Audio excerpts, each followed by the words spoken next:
A reading from 1 Peter.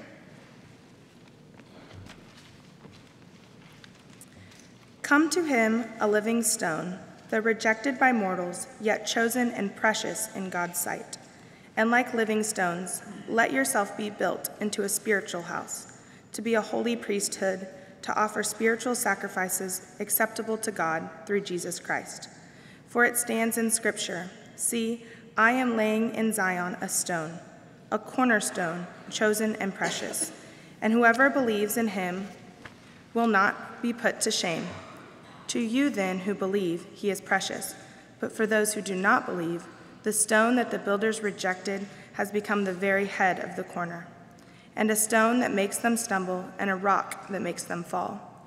They stumble because they disobeyed the word as they were destined to.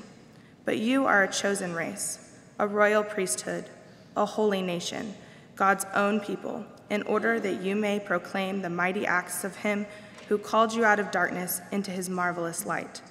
Once you were not a people, but now you are God's people. Once you had not received mercy, but now you have received mercy." This is the word of the Lord. Thanks be to God. So a few years ago, the celebrated historian Gary Wills published a book with this provocative title, Why Priests? And it had an even more provocative subtitle, which is a rare thing, A Failed Tradition. Now, it might surprise you to discover that Wills is himself Roman Catholic and was actually very nearly ordained a priest in his younger years. But as he, a trained historian, surveys the evidence of the New Testament and of the earliest traditions of Christianity, he has to confess that he finds no evidence for a priesthood as conceived of by modern Roman Catholics. Now, Wills has lots of friends who are priests. He's not actively antagonistic towards the nearly 500,000 faithful men who are serving in that role across the world, but he cannot help but offer these words in conclusion. When these so-called representatives of Jesus to us and of us to Jesus take on the feudal forms of hierarchy and monarchy, of priest and papacy, they affront the fellowship of Jesus with his brothers and sisters. And if you close your eyes for just a second, you can see the ghost of Martin Luther standing off to the corner with his fists raised in triumph. Because 500 years before Wills wrote those words, Luther wrote these: that a pope or priest anoints, confers tonsures, ordains, consecrates, or prescribes dress unlike that of the laity, this may make hypocrites and graven images, but never a Christian or a spiritual man. Through baptism, all of us are consecrated to the priesthood. As St. Peter says, "Ye are a royal priesthood, a priestly kingdom." And the book of Revelation says, "Thou hast made us by thy blood to be priests and kings." Then about 100 years later, having been influenced by Luther, but also knowing some of the shortcomings of his own theology, a group of English clergy began asking an important and related question. If, as Luther stated, all Christians were truly priests, then why did all these kings and bishops, Lutherans and Anglicans and Roman Catholic, keep running around insisting that there was only one true way to be a Christian? And why was it always, conveniently, their way of being Christian? So in 1611, one of these men, Thomas Helwys, wrote to King James IV of England, and he asked him, "What does it profit the king's people to have the word of God to hear, and finally to read it, seeing as they are debarred of the Spirit of God to understand it only according to one private interpretation by the Lord bishops, as though they had the Spirit and could not err?" Why would it matter, Helwys was boldly asking the king in public, if the citizens of the English country could read the king's newly authorized English translation of the Bible, if they couldn't actually be empowered to say what it meant? It's here that we begin to move from Luther's declaration of the priesthood of all believers to early Baptist practice of the priesthood of all believers. And Helwys concludes his letter to the king like this: "If the king's people be obedient and true subjects, obeying all human laws made by the king, our Lord the king can require no more of us. For men's religion to God is betwixt God and themselves, and the king shall not answer for it. Neither may the king be judge between God and man." Now, you probably know that as Baptists, we've changed a little bit since 1611, just a little bit. There are now between 35 and 40 million of us, depending on how you count. And as you can imagine, when you empower 40 million individuals to be responsible and faithful with their own relationship to God, to have this universal priesthood that Luther first envisioned, you run a couple of risks. So in the first place, you run the risk, and you all know this, of somebody doing something way out in left field in the name of being Baptist. Surely you can fill in your own name there, but I'd like to call someone to your mind. Has anyone ever heard of Stephen Anderson? Blessedly, you've probably all forgotten about him, and your lives are better for it. Anderson was a Baptist pastor. I suppose he still is a Baptist pastor, but in 2009, he got his one moment in the sun when he preached this sermon outlining how he prayed for the death of President Barack Obama, because he was free to do so. So on the one hand, you've got these radical outliers like Stephen Anderson, but then what's the alternative? Is it just endless infighting? If we disagree, as I think we should, that Anderson is wrong to do this, what do we do? Whose vision of what it means to be Baptist and Christian is right? Is there a right vision? Should we just throw up our hands and go our own ways and be eternally cooperative Baptists and Southern Baptists and landmark Baptists and independent fundamentalist Baptists and fill in the blank? You all know probably all too well that there are some critics who argue that by the time we get to the 1000th anniversary of the Protestant Reformation, there will be as many Baptist churches in this world as there are Baptist Christians. The great Baptist pastor Carlyle Marney anticipated this line of thinking almost half a century ago when he wrote these words: "There, where you and they are, you, all of you, are the ministry of the word." This does not mean that you are competent to deal with God for yourself. It means rather that you are competent and responsible to deal with God and for the neighbor. It was a great perversion of the gospel which inserted a distorted individualism here and then taught us that the believer's priesthood meant that every tub must sit on its own bottom. Because the priesthood of believers is not about the erasure of authority or about the constant splintering and bickering we see so often in Baptist life. It is about freedom, absolutely, but it is about freedom to, rather than freedom from. And on this 500th anniversary of the Protestant Reformation, I think we would be wise to wrestle with the question, freedom to what? Because the Reformation has firmly established the reality that we are priests. Even the Roman Catholic Church mostly agrees with us on that question. The question before us today is, why are we priests? So to answer that question, let us revisit this passage from 1 Peter, which is so often cited in the defining of this important idea. In verse 9, "You are a chosen race, a royal priesthood, a holy nation, God's own people." This is the verse that Luther cited. But those words come in the middle of a chapter. Things have happened before we get to verse 9, and things continue to happen after verse 9. So what on earth is going on in this chapter? Well, for most of the time before we get to verse 9, Peter builds this complex metaphor about stones and houses and capstones. And the thrust of it is this, that God is creating something new. A people who are marked not by a particular genetic code, but rather by the gracious activity of God.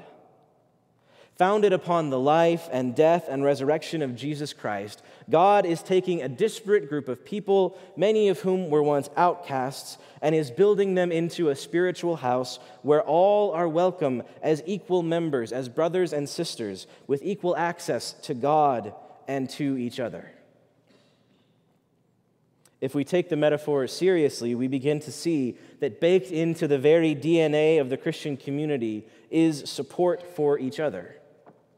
Just as the stones in a wall draw strength from those below and support those above, so too does the Christian community.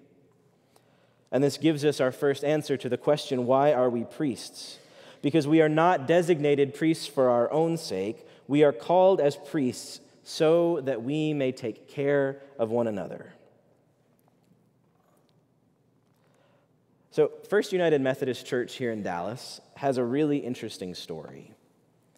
If you go into their sanctuary, you'll see a row of pews, kind of like ours, but they're curved, and also different from ours in that there is a central aisle running down from the middle of the pulpit to the back wall of the sanctuary. But it might surprise you to know that that aisle was not original to the sanctuary. It was carved out many years later when a demanding bride, whose father gave rather a lot of money to the congregation, insisted that she would be able to make a central entrance. She wasn't going to come down a side aisle, she was going to come right down the middle. But if you stand in the sanctuary and you follow the line of the aisle all the way to the back wall, you'll notice something particularly interesting, which is that there is no grand central door to accompany. She may have been able to come down the aisle, but she had to come in by the side door. Because as they discovered when they were acquiescing to her requests, the back wall of the sanctuary is a load-bearing wall. And it already had 4 doors cut into it. If they had cut another door into that wall, the building would have been in danger of collapse. And our universal priesthood is a little bit like that. We exist for each other so fundamentally that without each other, we run the risk of collapse.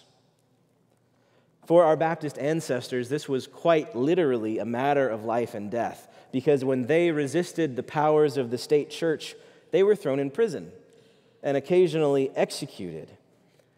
And they had to act on this universal priesthood in incredibly tangible ways by going to rat and flea-infested prisons to pray with each other and to feed each other and to comfort each other in moments of incredible pain.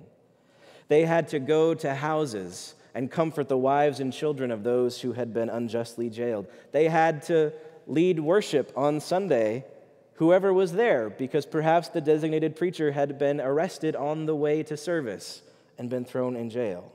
They offered each other their strength, literally and metaphorically, to support the household of God when it was in distress. And obviously, we don't face the same kind of traumas in our daily lives, but we do all face all kinds of traumas.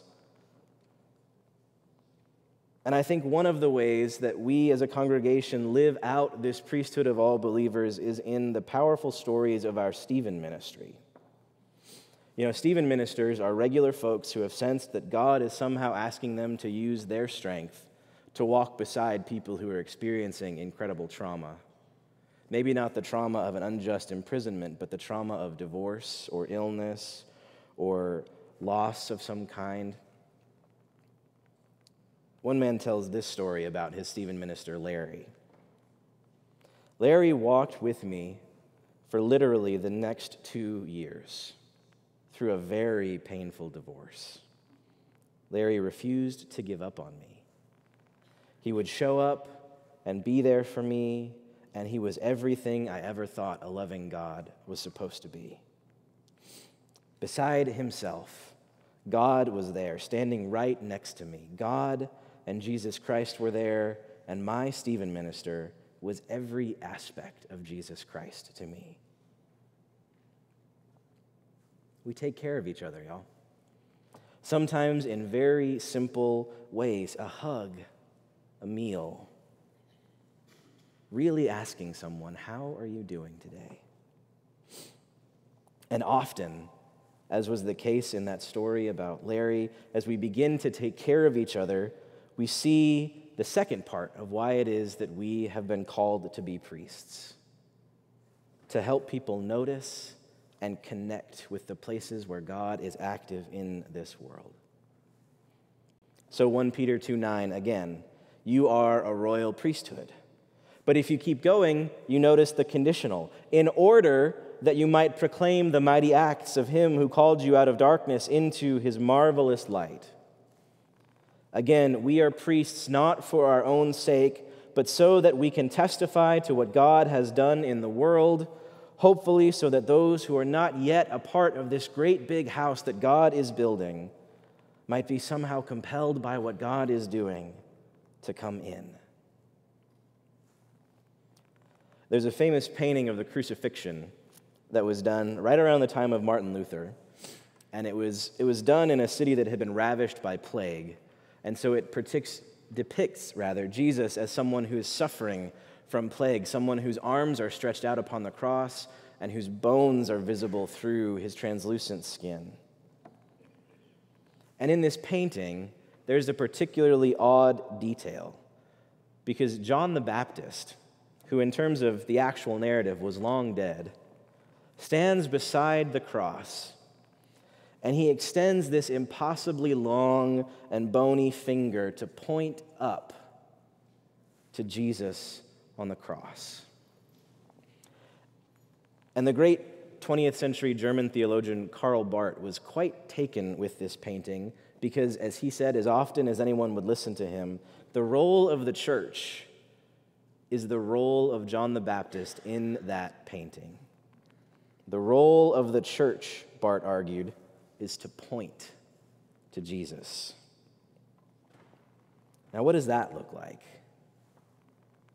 It means paying attention to what God is already doing in the world and inviting people, as many as will listen, to dive in. Now, to me, it looks an awful lot like the recent process that we engaged in regarding membership here at Wilshire. Now, I know I wasn't here for any of that process, so my perspective is perhaps a bit rosier than those of you who are in the trenches, but when I hear Wilshire talk about that process, both collectively and individually, I see a church full of priests pointing to Jesus.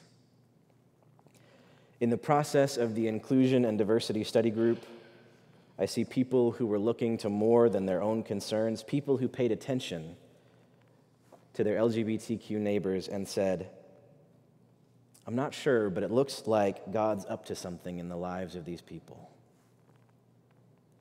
And when that instinct was investigated and confirmed, action was taken. And when Wilshire voted, right about this time last year, all the way from North Carolina, I saw a great big finger pointing. Only, for perhaps the first time in many people's lives, it wasn't a finger pointed in judgment or shame. It was a finger pointed in holy recognition.